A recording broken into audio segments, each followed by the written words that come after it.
Chapter 18. Odds on Alex. Alex and Toby were strolling down the main corridor, arguing as usual. Alex was carrying his glove and his roller skates bundled up in his arms. It was the morning before the competition.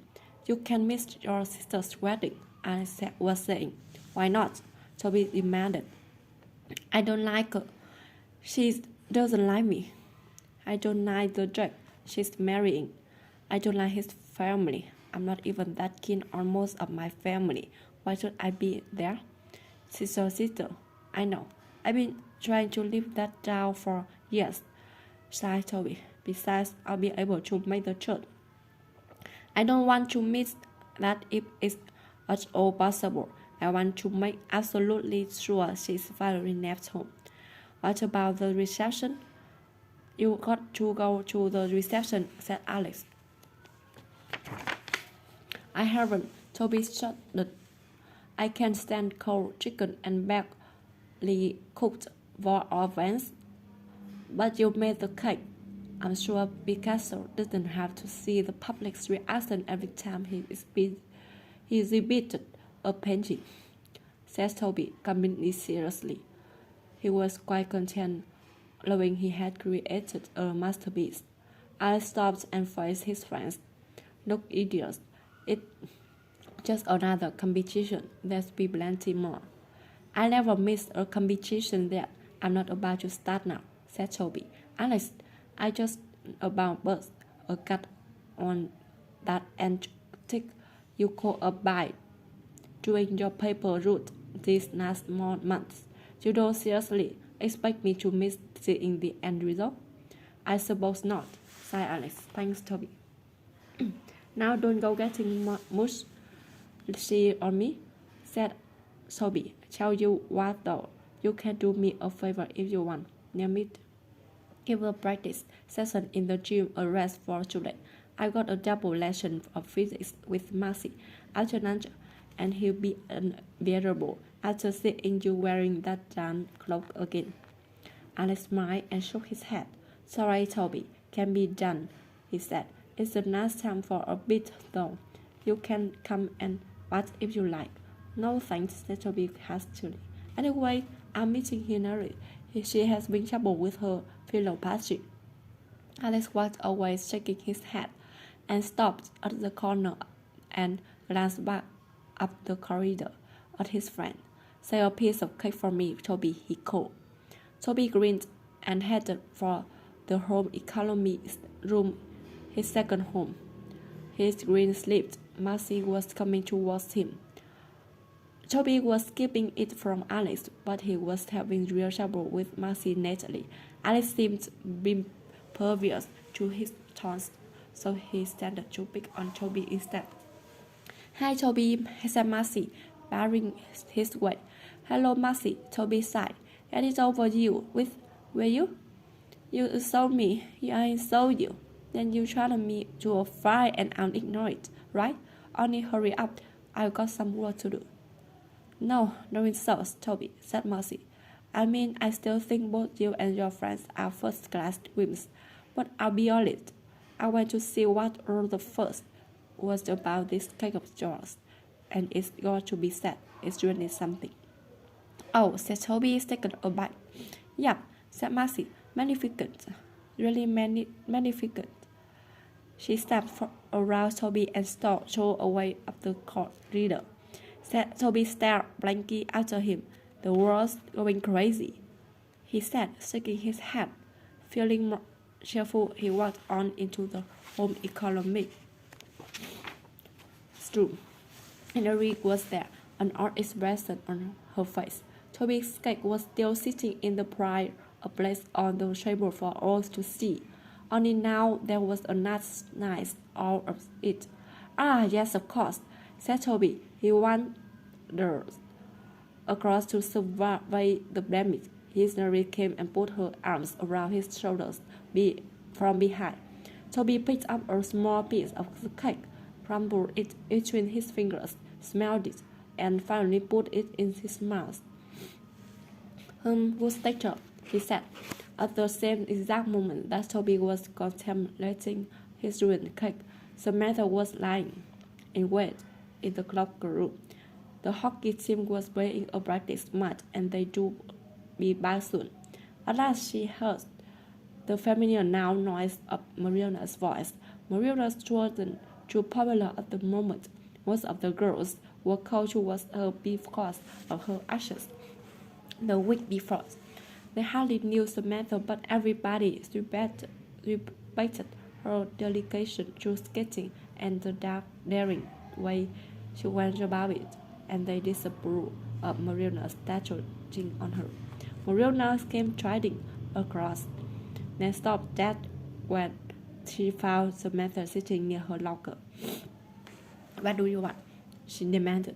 I came to watch you play hockey, said Samantha. I mean, it looks like I'm going to hell to find a new post, doesn't it? Well, you don't get into the hockey team while I'm captain. No, said Samantha. On second thought, I don't really think it's for me. It's not really hard enough. Actually, I find it quite entertaining to watch a bunch of girls with huge bottoms wobbling about all over the place. What? I really need something a bit more challenging, mused Samantha, ignoring the storm clouds on Mariana's face. I mean, this sports stuff is all very well, but when it comes down to it, you're a lot of school kids playing around, aren't you? You jerk. Mariana found her voice at last. We got the best hockey team, the best tennis squad, the best. I'm sure you have. Samantha deliberately yawned. I could run things around you at any sport you could name, said Mariana. And how? That is the problem, isn't it? Said Samantha. You see, I don't play children's games like I said. I'm the professional. Tell you what to talk. Back in junior school, I used to be red hot and hopscotch. You were the hopscotch team, Mariana? Mariana looked like she was looking to attack Samantha, but Samantha just sat there smiling sweetly at her. Name it, said Mariana through her teeth. Name any sports other than skating, and I show you. We could try a bike race, I suppose, said Samantha. You know, I haven't got a bike. Oh well, never mind, said Samantha, getting to her feet and stretched that seriously. She glanced pointless at Maria's neck. Pity, really. You should be quite good. You got the size for it. She told casually to the door. You run, don't you? Mariana stopped her. I seen you running around the track in the morning. Some chaps. They'll 6-mile road run tomorrow morning, says Mariana. Is that? Samantha obviously didn't care. You stay with me for a while. Just 1 mile and I'll kiss your feet from you. My feet? Oh well, we are all entitled to our little breakfast, said Samantha. Anyway, you know I can't. I'm grounded. I'm talking to Miss Glegg, said Mariana. She's running with us. They let you enter if she's there to keep an eye on you. Oh, I do know. It means getting up early, doesn't it? Come on, make my day. Well, you have a word with Miss Glegg, said Samantha resignedly. Then we see. The whole school seemed to be gathered around the back of the team. Even the prefects were there, pretending they wasn't prefects. Marcy was standing in the middle of the crowd, but as yet there were no sign of Alice. It was after the end of school and excitement running high. School fights were usually quick scuffles, a series of half pushes with a bit of wrestling through it. A formal talent behind the team was rare and much more serious. Toby was looking worried. He glanced at his watch for the 100th time. If Alex didn't show, it was the total end of his reputation. Bully, the Greek, the school bookmaker, was sitting on an actual trash can on his side, book open on his legs, knees. Marcy marched over to him. What odds are you giving? He asked aggressively. Evans, said Bully. What's the same on him as me? Marcy said.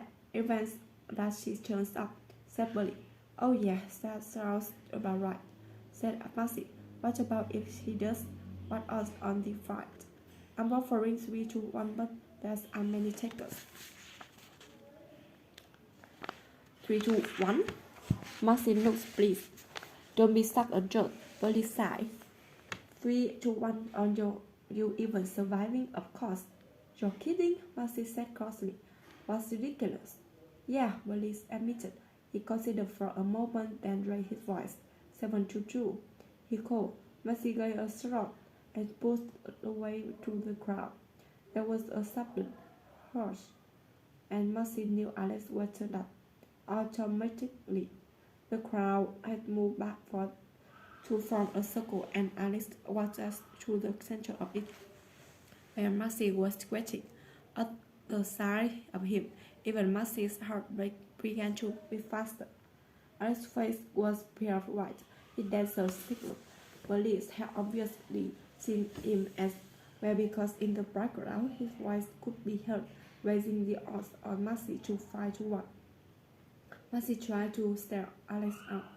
They hadn't stumbled since the sixth grade, and from the ninth grade, that was a lifetime away. So you decided to shut up? He said. Alex didn't answer. Without warning, he lifted his hand and snapped Marcy so hard across the face that it knocked him back. Marcy snapped, holding his face. That's so we won't have to waste up, said Alex. Come on, let's do it. Yes, muttered Billy. Impressive.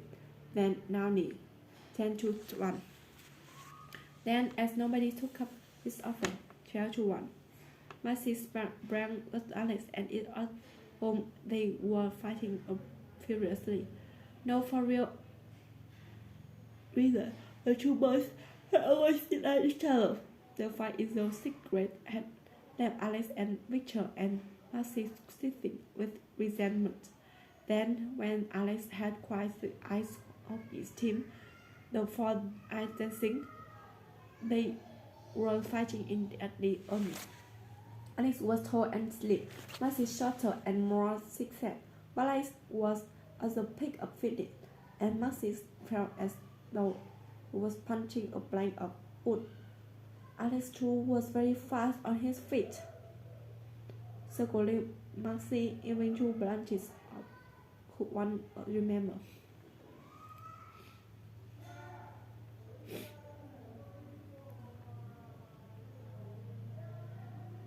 Marcy was concentrating on Alex's face. Alex tried to keep out range, but he had to come close to get his scream. Bang bang! Marcy landed two straight punches on the ground, criminal features in front of him, but Alex didn't even seem to blink. He came right through Marcy's lunge and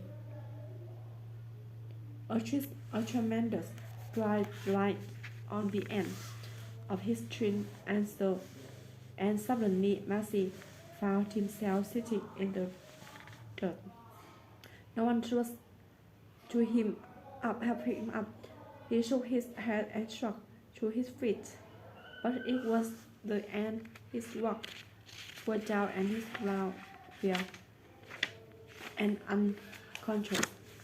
Alex back always waiting his chance. Then he ducked a wily through the side of the chin. This time Marcy didn't very try to get up. He sat there nothing to show, hoping nobody would interfere and tell him that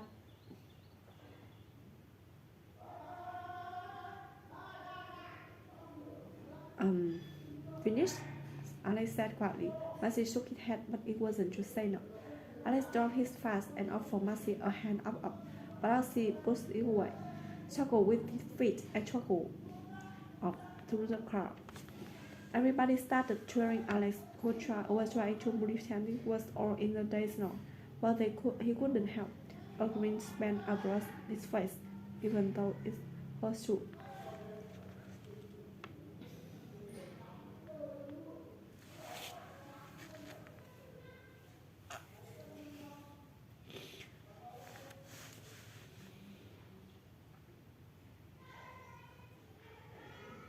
Alex finally managed to rid himself of his enthusiastic soldier and disappears into the locker rooms. Toby found him there a moment later, bathing with her face with the cold water. He glanced at Toby in the mirror.